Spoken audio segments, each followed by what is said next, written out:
Sorry. Okay. Welcome to another Blogging Plaza Bite Size.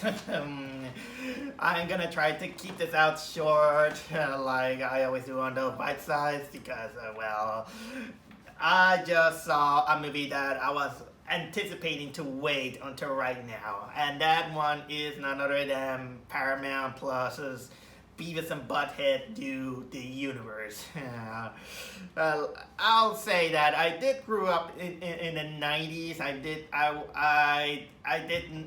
did know the MTV generation people, and I did watch some shows out of it, and I gotta admit that in the 90s I was indeed a big fan of Beavis and Butthead. I watch a lot of the episodes with them, and I kind of love it. It's funny that I was the one who actually loved Beavis and Butthead, and my brother didn't. He found the characters hideous, but for me, they always kind of got me to laughing. I was so much as a fan of Beavis and Butthead, and actually a lot of people were so much of a big fan of Beavis and Butthead that during my middle school years, there was this tradition at the school that every year when they were gonna start the sports season, they always had to come up with the, how can I say, the name of the team, as well as they had to be responsible to buy the uniforms. It was during my 7th grade that the team, the class, all of the class, they decided to name the team the Beavis and Butthead, and we had this cool T-shirt involving Beavis and Butthead fighting. That's how much we had this love to Beavis and Butthead. I even inserted Beavis and Butthead in one of those. In one of those drawings for a school project that I did, just for the fun of it. That's how much I love these guys. And so much also that I was actually really, really eager to watch the Beavis and Butthead Do America. And guess what? Up to this day, Beavis and Butthead Do America is actually one of my favorite movies of all time. I absolutely love this film. I did also watch the revival, and I thought it was fine. I liked it fine. The only thing that kind of nowadays kind of catch me off guard every time is how Mike Judge cannot do the Beavis voice anymore like it used to. Now he sounds really, really different, and you really notice it. But that kind of doesn't, get too much into it. And so this kind of like generation kind of disappear. Beavis and Butthead kind of become kind of like a relic of the 90s. Up until now, we got the Beavis and Butthead Do the Universe, which I finally watched it. And let me tell you this is that, while I don't love it as much as Beavis and Butthead Do America, I still grow up to really, really loving this film.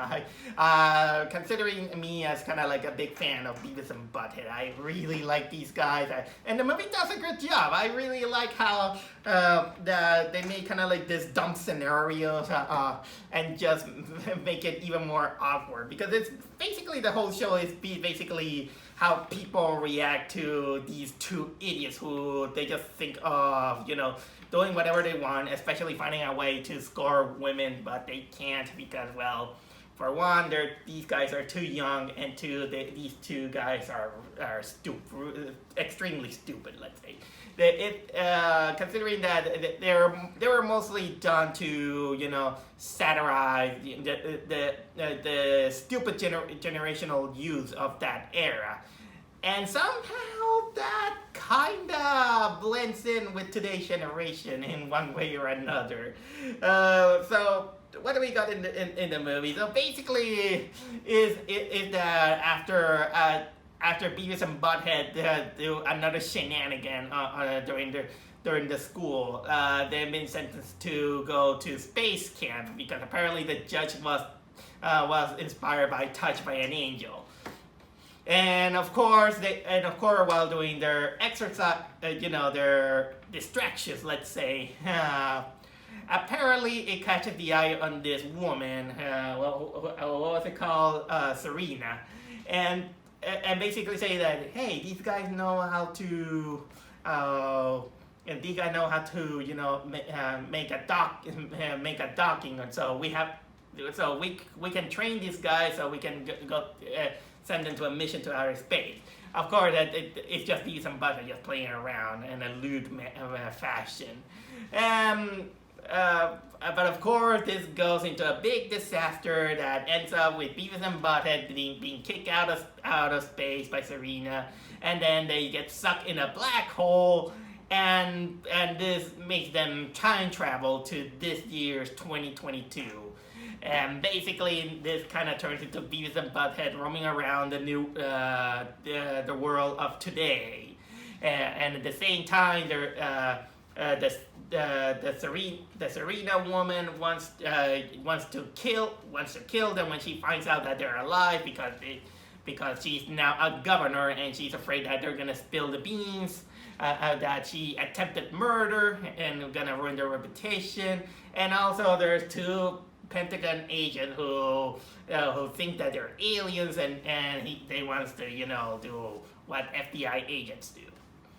And then there's also this mix-up in which two alienoid Beavis and Butthead, the smart Beavis and smart Butthead, they come and tell them that being there is disrupting the order of the universe, so they must jump to a portal in order to, how can I say, get them back to their own time period, so they can how can I say, come. So they can, bring order to the universe. Yeah, that's a lot of things to, put into consideration, and you might think that this is gonna be kind of like a mash of plot, but funnily enough, unlike the Rise of Gru, this one actually put a lot of multiple plots, and they connect them really smoothly, and it does a good job out of it, and I was kind of enjoying, and makes me think, okay, where this plot point is going to go there, it's going to converge and all these things, and it did well. I like that. What else I can say about this? One? The animation is digital, but still traditionally animated. And you notice that they did it was what you always remember from Beavis and Butthead, and I enjoyed those things. Some of the jokes were really funny, some don't. Well, it's depending on how you find kind of like the humor of it. And seeing Beavis and Butthead kind of like interacting with the new, the new world, like for example, what they can do with a smartphone and just go roll with it. I just came out laughing. Some of the perverted jokes it's also kind of like the heart of Beavis and Butthead, in which a normal person just says something, and of course Beavis and Butthead like wood ducking. And that was kind of like the heart of all the Beavis and Butthead jokes, and it's pretty funny to see that sometimes it's not exactly, the things are not exactly due to the stupidity of these two guys, but it's also due to the stupidity of the whole world, who they can't put 2 plus 2 is equal. These two are just horny teenagers that are really, really stupid, and they just go along with it. And so pretty much they kind of escape. Some of all these things. So that gave me a little bit of a smile on my face. Also, so anyway, what else there is? I also want to say that let's reduce a little bit of the ego of this movie and say some nitpicks that I do have. The first nitpick, like I already said, is that it's gonna take it's always a little bit of a whiplash, at least personally, that Mike Judge cannot do the Beavis voice like he used to, and the early Beavis voice was actually better because he had kind of like a more personality. But you can tell that it also could break someone's voice. It's almost like Rob Paulson, who can't do the Yakko Warner anymore. Um, and yeah, today's Beavis now, he sounds kind of like different. He can do kind of like the higher pitched voices that he used to. And this one, he sounds kind of like he's not kind of trying or something. But I'm not gonna blame on him, because this is technically kind of like the toll of doing to do voice acting. So I'm gonna be kind of fair to that. Another thing that is a little bit of a nitpick is that, well, it has to do that the movie will might have a little bit of a middle-aged syndrome thing, in which I was kind of okay with the 2011 revival, in which inexplicably we have Beavis and Butthead in modern times, because the beautiful thing about cartoons is that sometimes you don't need to know that, well, the cartoon age or something like that. I prefer it like that, because that makes the characters more timeless. But in this movie, it's kind of like a retcon. It retcons that, and now we got Beavis and Butthead in 2022, which I was kind of afraid that they were gonna show some of the supporting characters like in their old age, I'll say, and this might gonna have all this kind of like this Lightyear / Pixar middle-aged syndrome vibes. Luckily, they kind of didn't do that.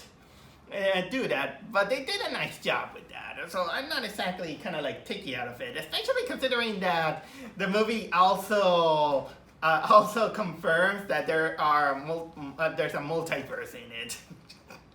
Ah man, these two. So do I recommend Beavis and Butthead Do the Universe? If you're a fan of Beavis and Butthead, yes, I do highly recommend it. I enjoy it as much as Beavis and Butthead Do America.